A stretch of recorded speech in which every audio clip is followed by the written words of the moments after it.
Hello and welcome to the Curiosity and Consciousness podcast. The intention of this podcast is to open your mind, get curious about yourself and connect to the power you hold within. I am your host, Karen Maloney, an inside-out coach, helping you to believe in yourself and manifest your desires. Check out the podcast, available on all platforms, and go to my website, www.karenmaloney.com for all info.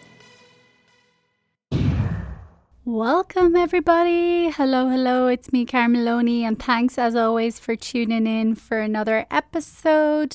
I look forward to sharing this episode with you today and today's guest. And just before we jump into that, the free silent counseling masterclass and taster session that I did recently, the video is now available on my Instagram. If you would like to watch that back to learn more and to experience some of the benefits of silent counseling for yourself. So you can go to my Instagram handle, which is at Karen Maloney _.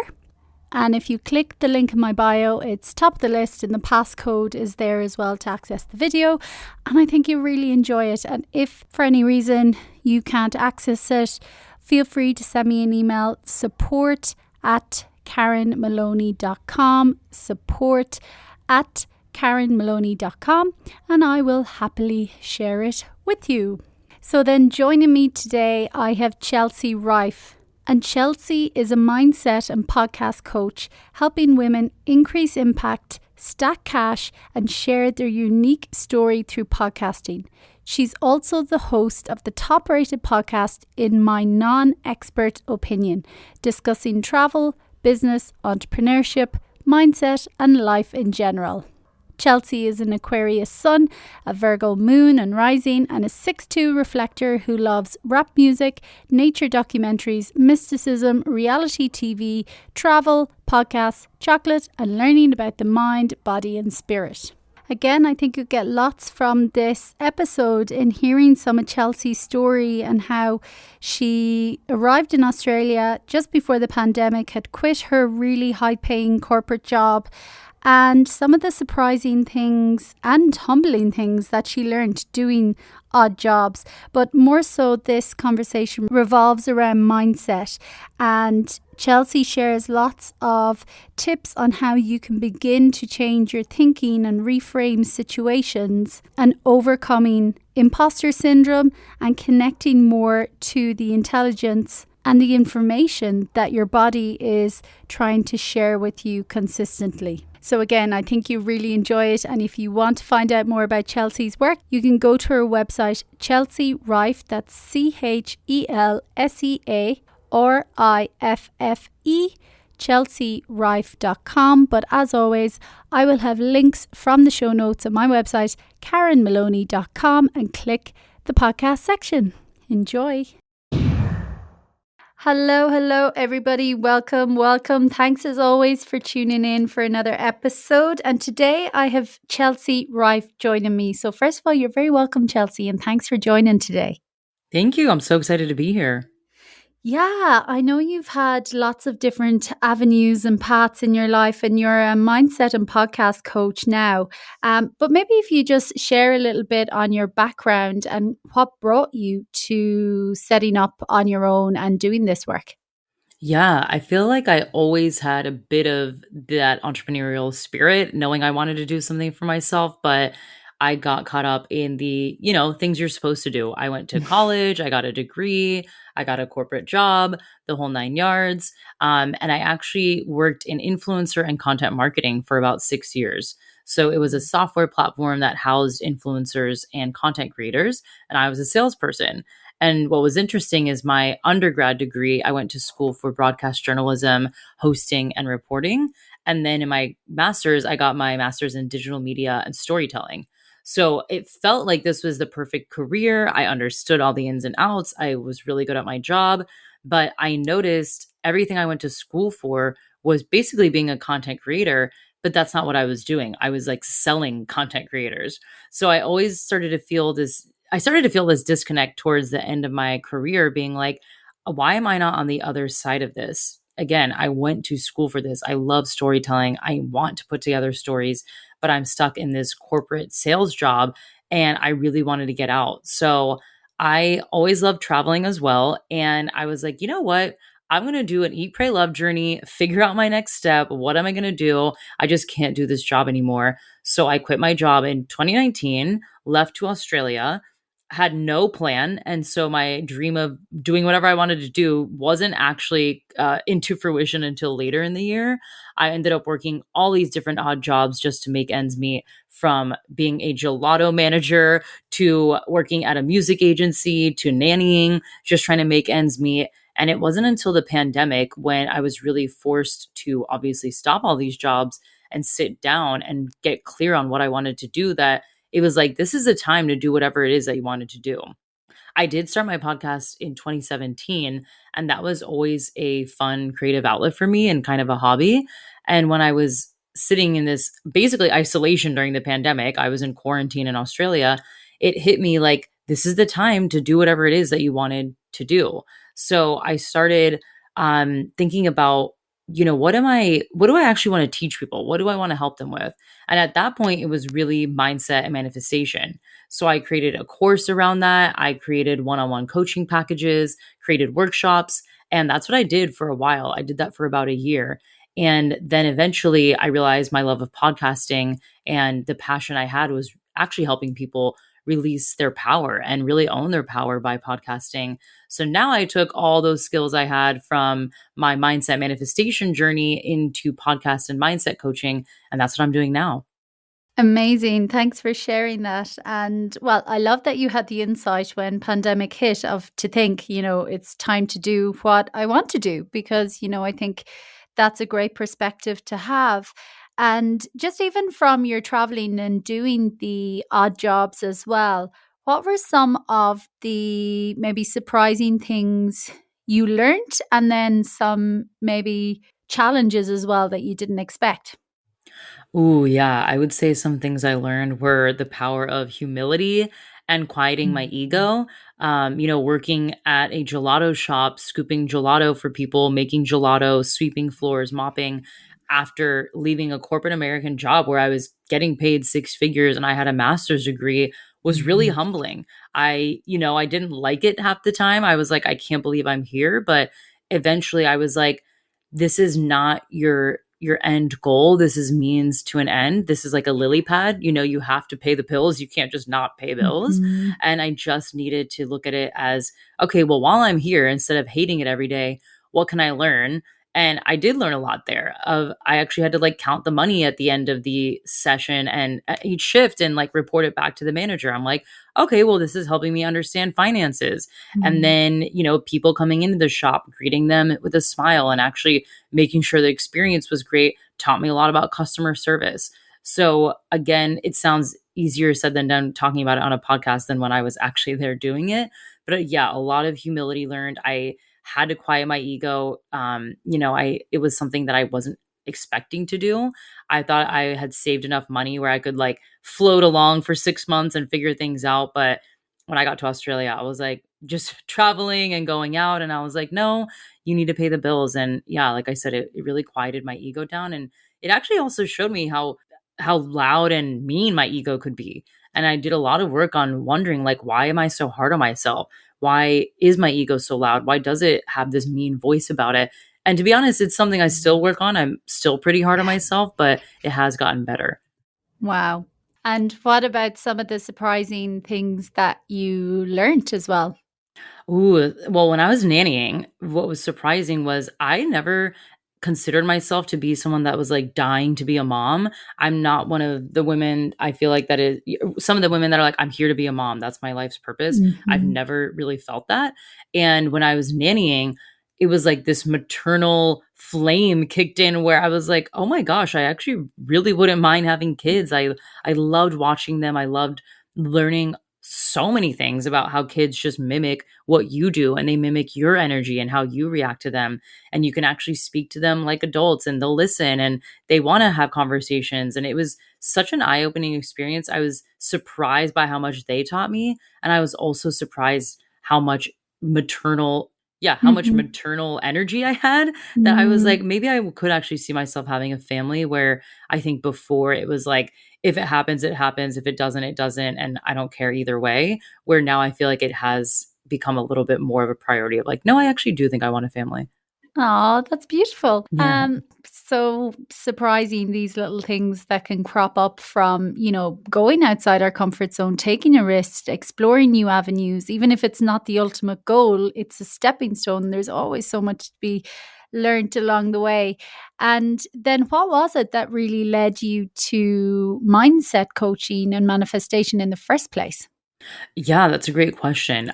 So throughout my time in Australia, I realized I had gone through a lot and I didn't really ever do any type of reflection or introspection on it until the pandemic happened.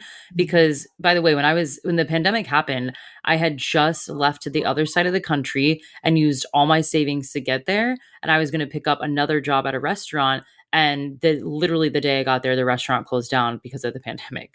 So the restaurant owners were like, you can come work for us and babysit our kids because we're still going to have the restaurant open to do to go orders. So I was like, okay, I mean, I have no other option. So let me just sit here and do that. And I had so much time with myself that when I was thinking about, what is my business, what I'm going to teach, I actually did start looking at the year and I was like, wow, I've been through a lot, but I'm still extremely optimistic. I went through a death. My grandfather died when I was gone and I couldn't go to his funeral because I was so far away. My dad had a stroke and I couldn't be there. And that was like the first real health scare we had in my family. I went through a breakup. I went through 3 different moves with roommates. I went through so many different things that even this whole experience of getting to the other side of the country and then not having a job and kind of freaking out a little bit of, what's going to happen next. I always just trusted I have this figured out. Like I know I'm always Mm. going to be okay. And I realized the people that I was interacting with didn't have that mindset. And people would often ask me, why are you so optimistic? Or how are you so lucky? I always heard that. You get so lucky. You're so lucky. I'm like, I don't think I'm lucky. I think I'm calm. I think I'm resourceful. I think I'm very optimistic. And I was like, it just hit me kind of. I was actually outside. I remember this moment pretty clearly doing a meditation. And I was like, whoa, whoa, whoa. This is what you need to be teaching people: the power of changing your thinking, the power of thoughts, the power of energy and moving energy and reframing things to work in your favor. So that's where the idea came from. And funny enough, I realized on my podcast, I had interviewed a ton of mindset manifestation coaches, but I didn't realize it because I didn't even know what coaching was. So it kind of all clicked. It was like this jigsaw puzzle that was coming together. It's like, wait, you've interviewed people like this before. You know, this is an actual career. You've studied this stuff yourself and you've implemented it and seen that it works. This is actually what you should be teaching on. And so that's how it all came to be. Cool. Love that. And yeah, it's amazing where we have those kind of beliefs or supportive thoughts, like how things do align. And yeah, I don't believe luck has much to do with it either. There's absolutely synchronicity, miracles, but we have to be in the right place as well to tap into that. And then, obviously mindset is huge and the power of our thoughts. So, what are some ways then that you really helped people to begin to maybe, first of all, become aware of their thoughts and the power they have, but also how to shift it because they can seem so oppressive at times for people and all encompassing that it's like, well, how do I even make the inroad to start to make a shift in this? Yeah, great question. I think as far as becoming aware, just pay attention to how you feel when you wake up. Are you feeling anxious? Are you feeling overwhelmed? Do you feel stressed? Do you feel scared of the day? Little things like that can be a big flashlight into how you're feeling and where your thoughts are. Because I know when I was in corporate America, I would always start my day pretty anxious. Like, oh God, gonna get to the work and then what's gonna happen? What am I gonna see in my email? What are my coworkers gonna say? It was just always like an overwhelming feeling of like doom almost of like, oh God, what's going to happen today? And I realized that that's because of how I was thinking about my day. I was always thinking I was going to be going into a fire drill or a negative client experience or that the client was going to hate the campaign. And that was actually never true. I was just making that the story for whatever reason. So, as far as like becoming aware, yeah, just check in with how you're feeling, check in with the language that you use. So I noticed this a lot too. I would put myself down a lot in social situations, especially at work. Like, oh, sorry, I'm so stupid. I forgot to send the report. Or, yeah, my bad. I'm so dumb. Like, I should have remembered this. God, can't believe I made a mistake again. Constantly just beating myself up out loud. And I'm like, obviously, when I, look back in retrospect, that wasn't a way to make me feel confident or build self esteem. Constantly talking crap about myself in front of other people out loud, you can only imagine what I was saying to myself quietly behind closed doors. So that was really eye opening and becoming aware of, wow, the way I speak to myself isn't that great. And I found that again in social situations. So, as far as if you're listening to this and you're like, I don't even understand how to become aware of my thoughts, this is where meditation becomes really helpful too. And I want to expand on meditation because I feel like sometimes people have a misconception about it, that you have to do it for an hour a day and, dead silence and absolutely nothing can be in your way. Sometimes meditation is just closing your eyes for literally 30 seconds and being like, what is actually going on right now? How do I feel? What is going right in my day? What is going wrong in my day? Why? Why do I feel this way? Like asking yourself questions as if you were checking in with a friend. Hey, what are you up to? How's your day? How do you feel? Doing the same thing with yourself. And I think that's where meditation is really, really handy, as well as journaling. A lot of times, journaling putting that pen to paper will allow us to connect with our thoughts in a way that you're like, oh, this is how I'm feeling. These thoughts have been swirling around in my head. But now that I have my pen to paper, I can see this is actually what's really going on. And I can give a quick example. This week, I've been really stressed out, been going to bed at weird hours, waking up with like a muscle twitch in my face. And I'm like, what's going on? Like, why am I feeling like this? And I had to sit down and be like, you're stacking your schedule. You're breaking your boundaries. You're moving client meetings on days where you don't usually do client meetings. You're taking calls early and you normally don't do that. But I couldn't do that until I actually assessed my energy and was checking in with myself. And then my thoughts around that, right? My thoughts were, oh, if I don't move my client's call in the morning to be able to talk to her, she's going to cancel the contract. And it's like, that's not true. People reschedule all the time. So this is my segue into how do you actually work on reframing your thoughts is by, I think the easiest way is finding evidence of why it's not true. As humans, as much as we love energy and spirituality and esoteric concepts, we still love evidence and analytics and logic. And so I think finding evidence of why something that you're thinking isn't true, which is called reframing, is really helpful. So I can give a few examples of like, no one's going to listen to my podcast. Okay, well, is that factually true?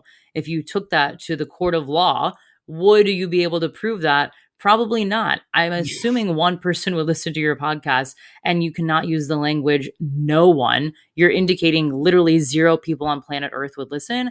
I find that hard to believe. So you need to find evidence and basically like take your thoughts to court. That's what I like thinking of like, could this be prosecuted against? And normally it's a yes. It's, yeah, this actually is not factually true.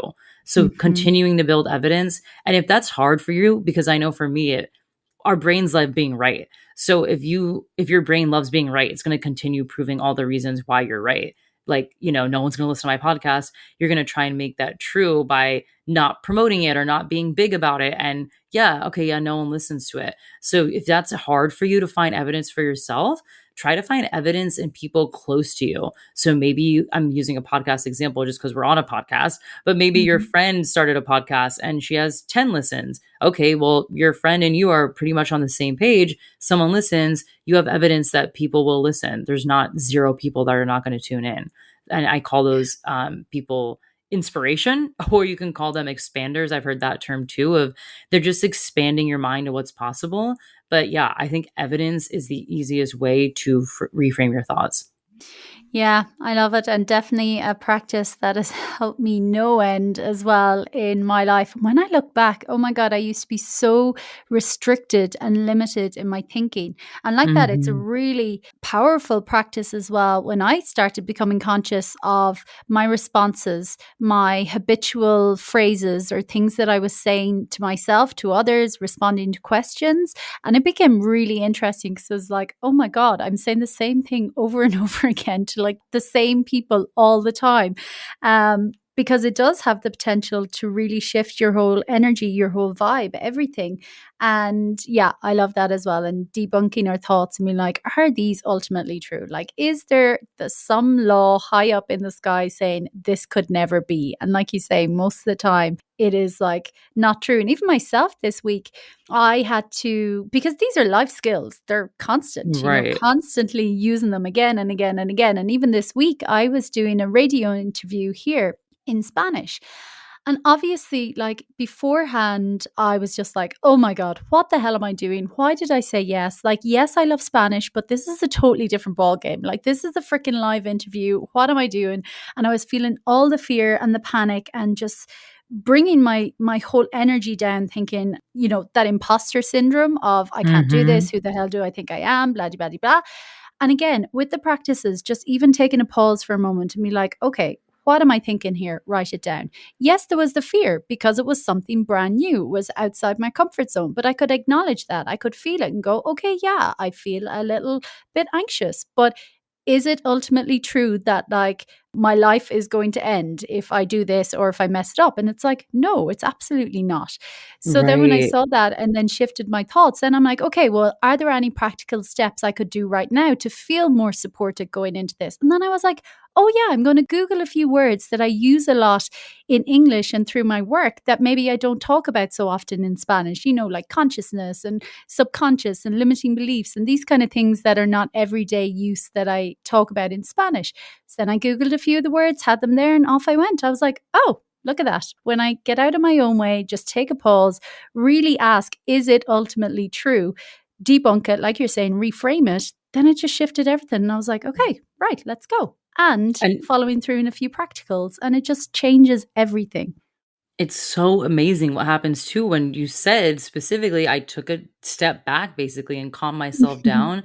You basically just said you regulated your nervous system and you're able to Mm-hmm. think more clearly and calm. And that prompted you to be resourceful and say, oh, Yeah. let me go Google some words. Let me calm myself down. Where the people underestimate the power of like taking one deep breath. Whew, let me just gather my thoughts really quick. What's the next step? What's the solution? And usually you're more than capable of finding it.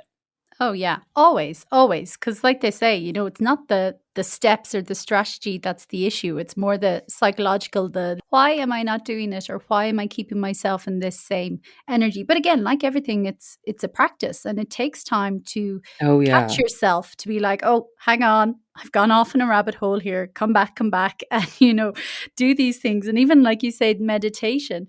I love that as well. And I love even how Dr. Joe Dispenza sometimes says, like, it's just sitting there. It's not even about finding peace in that moment sometimes. It's just allowing sometimes all the mayhem, taking a pause, and then being like, okay, off we go again, because Right. it does shift everything. But again, we can talk about it. Everyone has heard about it, but the truth of it is in the action. When we Mhm. experience it for ourselves, then we're like, oh, how interesting. Wow, maybe I can do that again. Maybe I can do that again. Maybe I can do that again. And then that's how we expand and expand and expand. So, yeah, really interesting. Yeah. I like what you said too about practice, right? That's something I think a lot of us want to be experts off the bat and feel Yeah. totally different after one day of doing something. I had to work on reframing my thoughts with a therapist, a professional Mhm. therapist for a year on a weekly basis. That's all we worked on was like, is this true? Is this true? Why do you always pick the narrative where you're losing or being bad or stupid? And that was a year long. And Yeah. it wasn't, I only stopped going to her because I moved to Australia, or else I probably would still be working with her. But yeah, it is a practice. And some days I don't do it and I can feel it. I'm like, oh, I feel a little off today. And it's probably because I didn't check in with myself.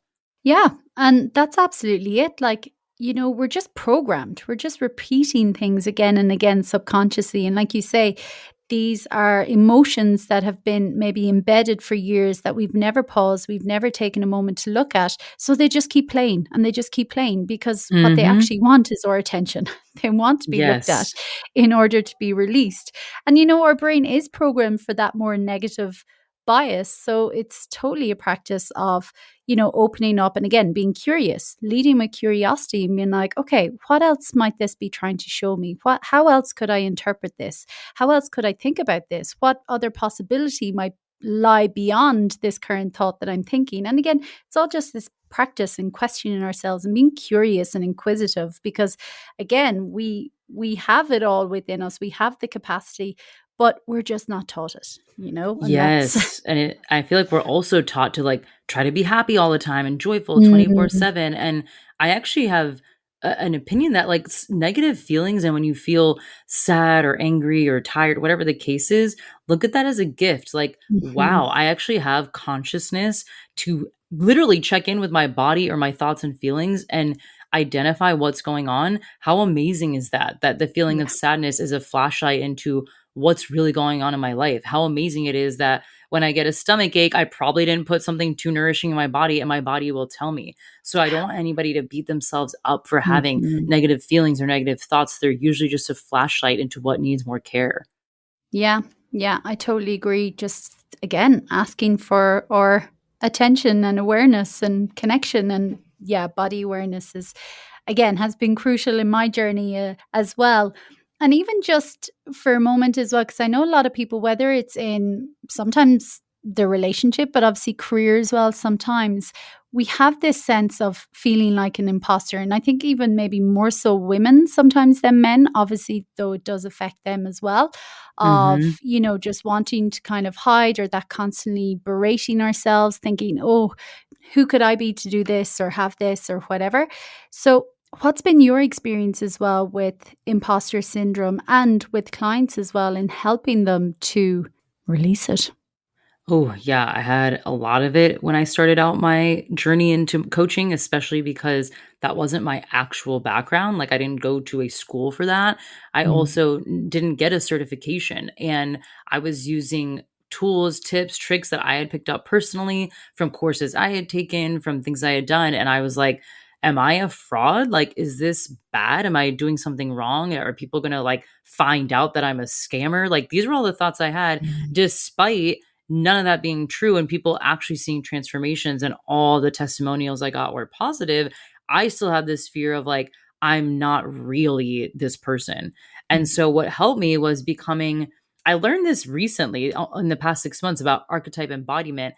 I didn't know it was called that. And I think this will be really helpful for people is basically acting like the person you want to be and then taking actions to become that person.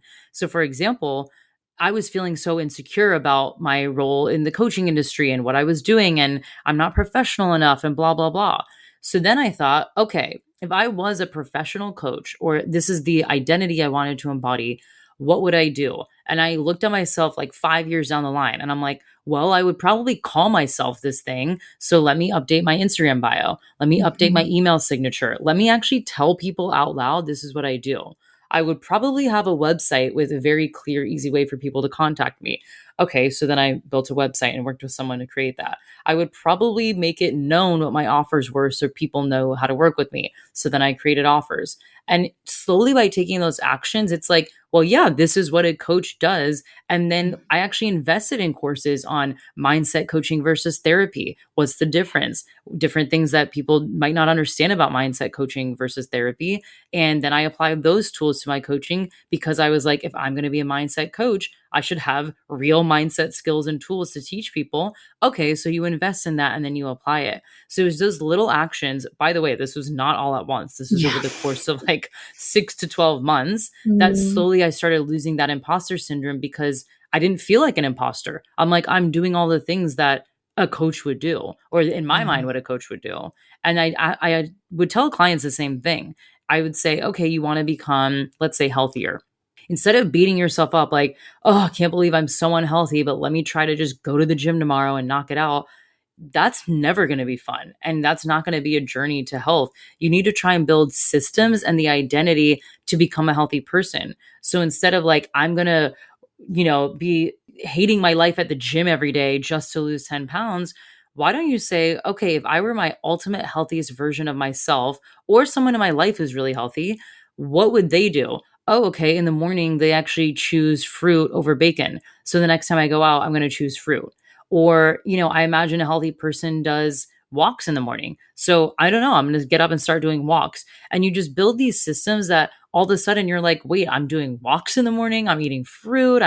I'm energized, I'm happy. Now I am a healthy person versus, oh my gosh, I'm an imposter. I'm not, a gym rat. I'm not a fitness influencer, whatever the case is. It's like, no, you're developing an identity to become that person. And if that feels hard, I would also give yourself grace and say, I'm on my way to becoming that type of person.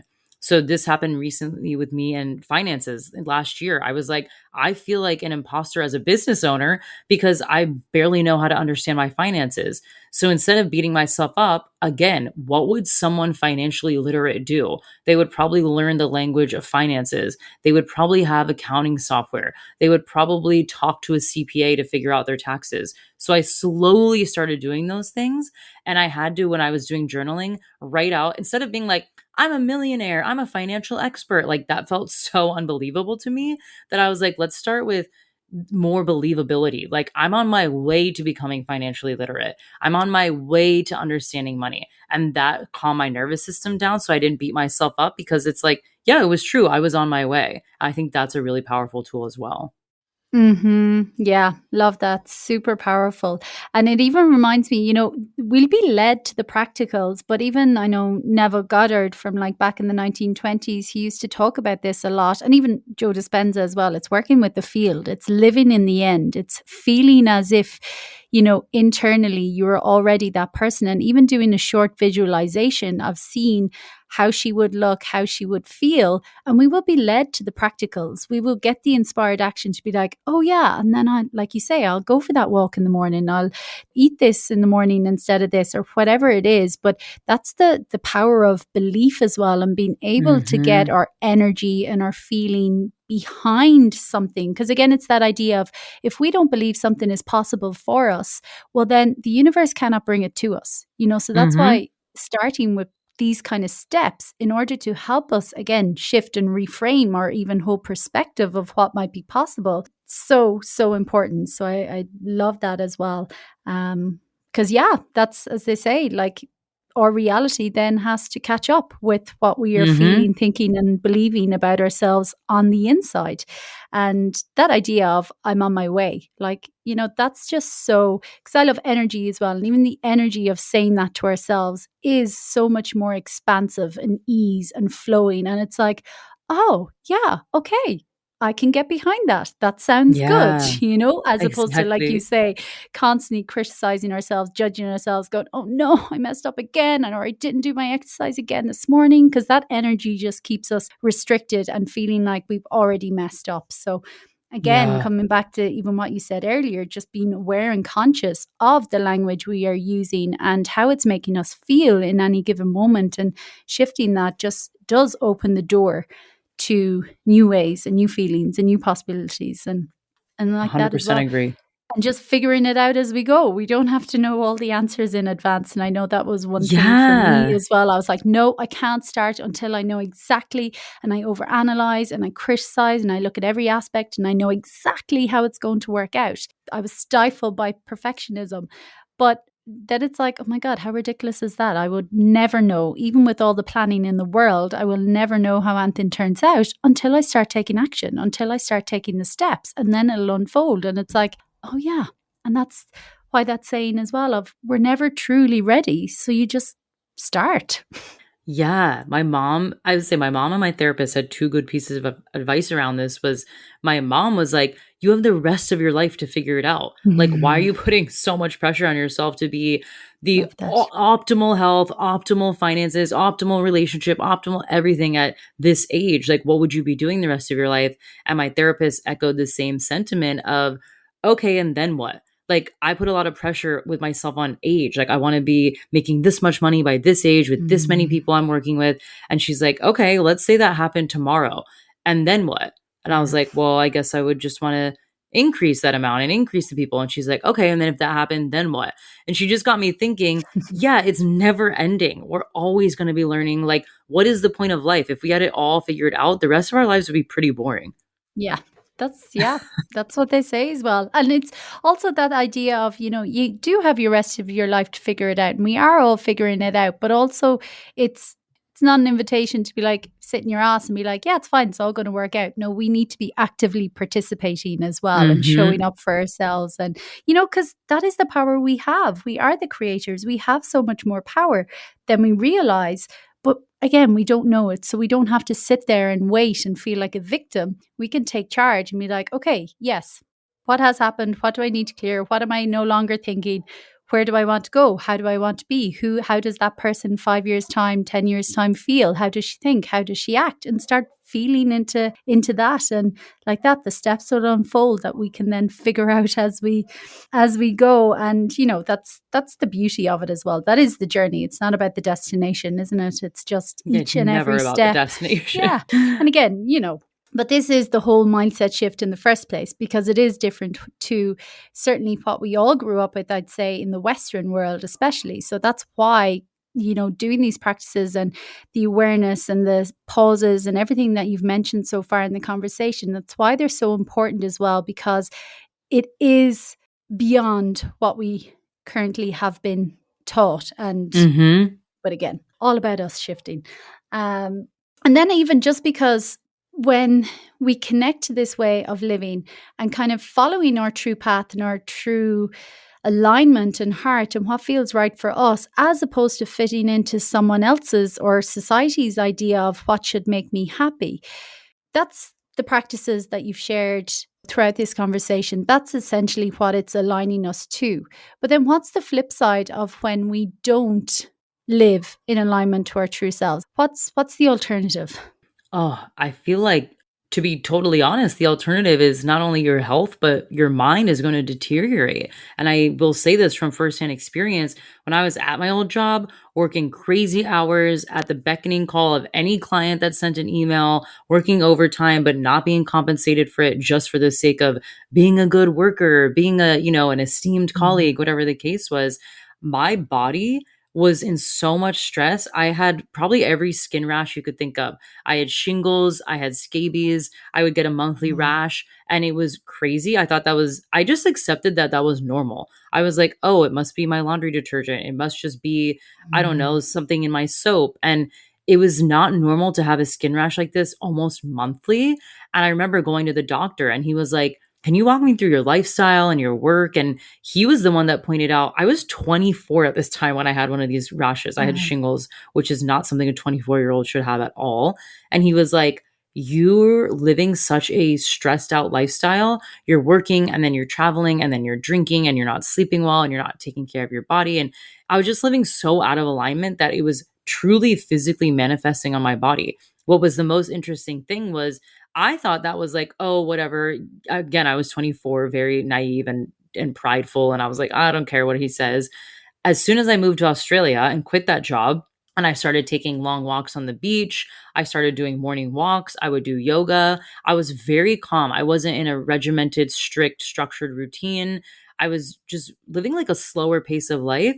Since then, I have never had a skin rash. And I'm like, mm, I do not think that is random. I don't think that's mm, lucky. I think that is very much because I started living in alignment with who I truly was, that my body was finally like, oh, okay. Deep breath. We're finally doing what we want to do. We're not living out of integrity. And it started to show physically and then mentally. I remember people would mm, comment on my mentality. And that's why I started coaching on it. Cause I'm like, this is not random that my mind is in a different space. It's because I was living so out of alignment that my mind was always stressed out too. Like my mental health was deteriorating, which is what led me to get a therapist. I had a mental breakdown after work one day on the sidewalk, calling my mom hysterical, like, I don't understand the meaning of life. Why am I here? I mm. don't understand this. And by the way, I want to add, I was making great money. I was living in a Chicago high rise by myself. Like I could travel anywhere I wanted. So this wasn't about money. This was about my mindset and my thoughts and how I was not doing what I really wanted to be doing, that my mind and my body were completely out of whack. And it wasn't Mm. until I started living in alignment, doing the things I wanted to do, saying the things I wanted to say, and being the person I wanted to be, that all that finally came back into balance. Wow. Thank you for sharing that as well. And it just puts everything into perspective as well of what you've shared throughout the conversation. And again, that importance of our bodies always talking to us. But Mm-hmm. sometimes we don't want to admit that actually because again, we're ticking boxes, we're doing the right thing. It's like, but I've got this job, I've got this money, I can pay my rent, like I should be happy. What's wrong? You know, Right. it can't have to do with that. It must be the detergent or whatever. And yeah, for sure, Right. there's elements there, but I know for me that was and continues to be as well the hardest thing is actually getting honest with myself and admitting, going, Mhm. actually, maybe this feels like it's sucking the soul out of me and it's scary as hell to leave it because anyone would be happy with it. I should be happy with it. But it doesn't really matter if it's not your truth, if it's not your calling, if your body is screaming at you in those different ways. And that's the invitation to just be curious. It doesn't always have to mean a massive shift because we all bring our gifts and talents through different ways. And we need incredible people in those corporate environments as well.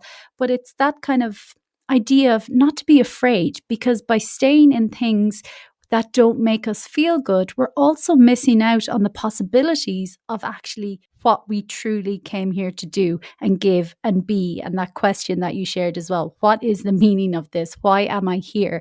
And yeah, so really empowering, really incredible. And I'm sure we could talk a lot longer yet, but please share where people can find out more about your work as well and how you're helping people more in even the podcasting space as well, in claiming their voice and using their voice for good as well.